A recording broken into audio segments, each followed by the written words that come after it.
Welcome back to the Lovin Dubai show. We're now joined by an artist who's been making waves in the art and community industry. You've 100% seen his sculptures either dotted around the UAE or in your favourite celebs' mansions. Welcome to the show, Idriss.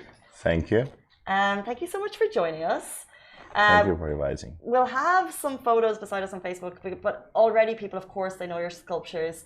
But before we get to all of that, can you tell us a little bit about yourself? Yeah, so I'm half French, half Tunisian, and well, I've been doing sculpting, let's say, in this way since 15 years almost now. My previous job was actually to do that for brands. So I used to do windows for Louis Vuitton and Dior and Moncler and all those guys. So that's how I came into this world. And a couple of years ago, I wanted to make my own style, let's say. That is the polygon ones that I love, and this is how it started. But the journey for you to start sculpture, I believe, wasn't traditional in any sense of the word. No. Well, so it really started with that work. And then little by little, I had more and more requests of doing those sculptures. So this is how it became like really like a daily thing. But so let's say, for example, you're working for all these big fashion brands, which must have been so cool. But did you do your first actual crystal sculpture from bed? Yeah. Well, so actually, what happened is that I had a disease for almost a month. And I was stuck into bed, and this is how I had let's say the time to say like, okay, now it seems to be a right time for doing my own sculptures, and so I started to sculpt and to draw in the bed, and then it became live, and then wow, the first person that saw it was my wife. And she saw it, she loved it. Well, usually she doesn't really care about it. Really? So I was like, wow, there is something here, you know? So she said like, yeah, you can just take it home and, you know, and put it in the middle of the living room. And I was like, okay, so there is something good here. So then I showed it to a couple of my friends and they loved it. And they were asking me like, which is this artist who is doing that? So it started like this. And then I did... So the first ones that I did was elephant, and then the same style that we're seeing now. That started from a hospital bed. Yeah. Wow. And then I made the tiger, and then I made the gorilla, and then I made all those pieces. And what was the process? Because I can imagine it must be daunting. Let's say, for example, you had I don't know if it was a full-time or freelance job, but I guess something steady going on. So what was the process to say, I'm going to do it myself? I'm going to get these sculptures made somewhere, and then like they're huge.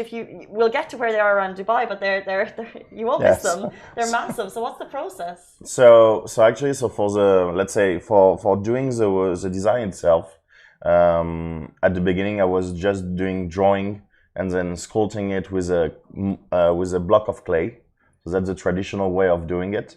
And then technology came and 3D printing came. Good timing. So it changed a little bit since 2 years now. Yeah. What I'm doing is that I still do it as a sketch by hand. And then I have a guy that I work with since now 2 years that is doing the 3D modeling. Cool. And with this one, we print it in 3D. But it's always a little bit different between what you have in, you know, in virtual, in computer and in real. So then we print it in real. I see how it is. We change it a little bit. And then I open the mold based on that. And then I do a fiberglass and resin. I spent it more than 2 years to build my own workshop back in Tunisia. So I'm French Tunisian, so that's why I made it in Tunisia. And now I have 10 people working on my team doing those pieces for me, at least after the first one. The first one I always do it, and then the rest of them, they are the one making it. I can't remember when you first came into my consciousness or the public consciousness, but I'll start with the big one, which was I was sitting here and I looked outside genuinely, and there was a helicopter dropping into Marina with a gorilla hanging down. I didn't know if it was real or fake. I really didn't. And we were filming it, and then everyone in Marina was filming it.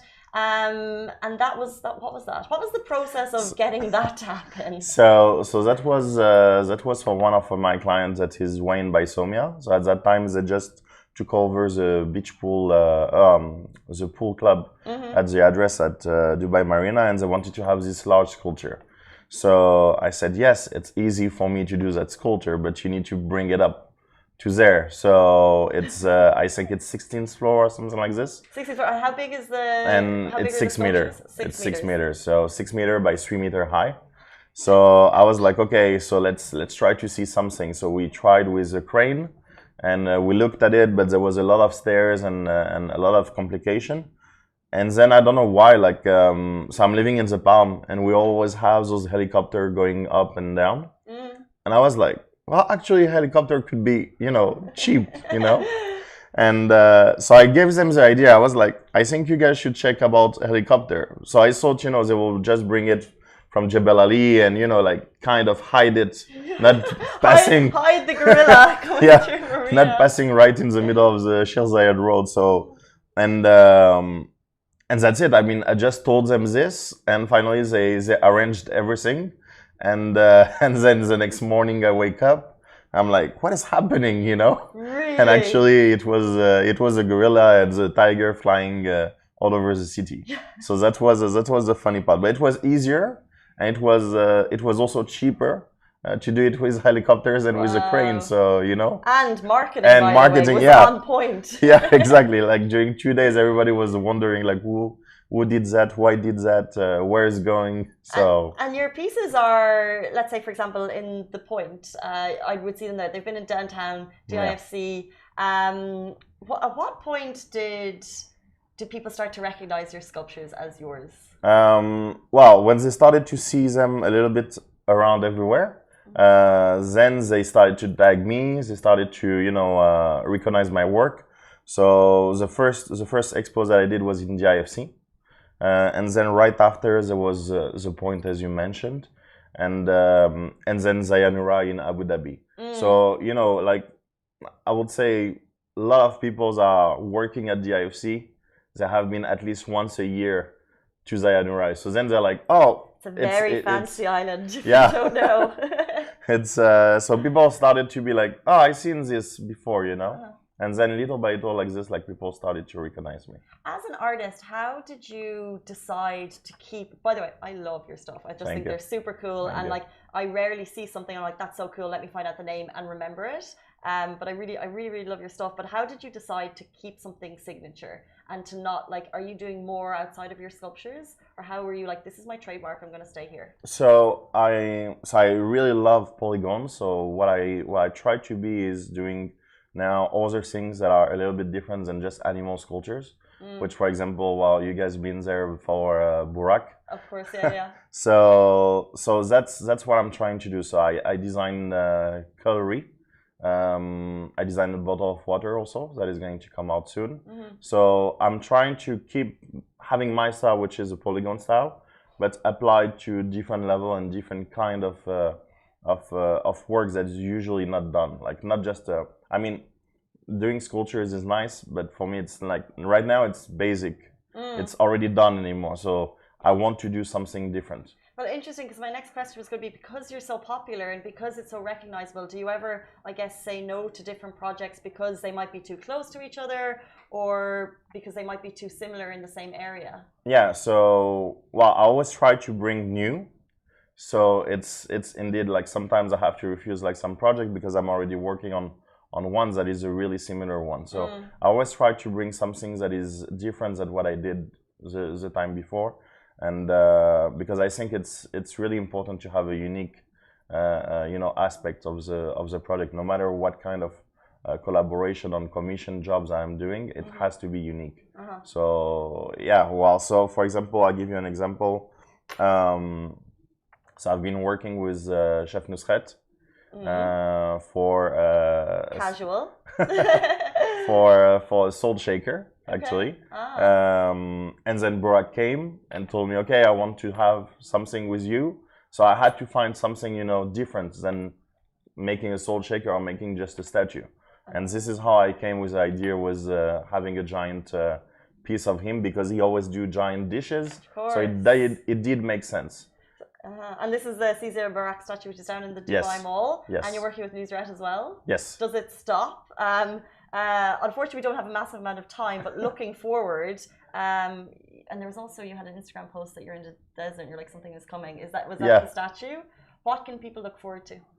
Well, yesterday I was with Jumeirah, and that's going to be my next project that is going to come. It's about turtles. It's really special for me. So yesterday there was a release with the turtles with Sheikh Fahim Al-Qasimi from Sharjah. Of course. And in 2 weeks we are going to have a big launch for an event that I'm doing with Jumeirah, which is going to stand at least for 6 months. And it's going to be only about turtles and total protection and rehabilitation and things like this. So those kind of projects is going to be that's so, like, the nice. Work they're doing with turtle rehabilitation is so exciting, and I literally can imagine something that you might be doing. That's so exciting. We cannot wait to see it. No, it's really it's going to be really nice. Thank you so much for your time. Thank you. Thank we you really very love much. you, and your art is incredible. It's so much fun. Thanks. And it's so recognizable. It's really great. Thank you very much. Guys, that is it for us on the Lovin Dubai show. We're back with you every single weekday morning, same time, same place. If you want to see why there's Halloween costumes on the table right now, just rewatch the show. Bye bye. Bye.